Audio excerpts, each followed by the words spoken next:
ফেরেশতাদের কাবা বাইতুল মামুর ৭ আসমানের উপর। এটা কত বড় শোনেন। কৃষ্ণ বলেন প্রতিদিন এই আল বাইতুল মামুর ফেরেশতাদের মসজিদে ৭০,০০০ ফেরেশতা ইবাদতের জন্য চান্স পায়। একবার ঢুকে যে বের হয়ে যায় কিয়ামতের আগে দ্বিতীয়বার আর তারা চান্স পাবে না। ওইটা শেষ। এরপরে সিদরাতুল মুনতাহা সীমান্ত বৃক্ষ, এটা আরো বড়। ফেরেশতাদের জ্ঞান সীমানা ওইখানেই শেষ।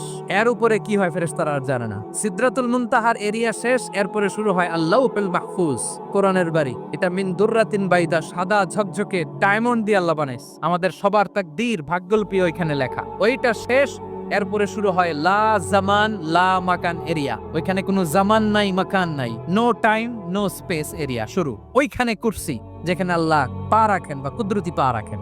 বড় রাজা বাদশারা সিংহাসনে বসে পা রাখে একটা টেবিলের উপর, শাহী টেবিল, ওইটার নাম কুরসি। আল্লাহ বলে ওয়াসিআ কুরসিয়ুহুস সামাওয়াত ওয়াল আরদ। আল্লাহর এই কুরসিটা এতক্ষণ যা বললাম এই সবগুলার চাইতে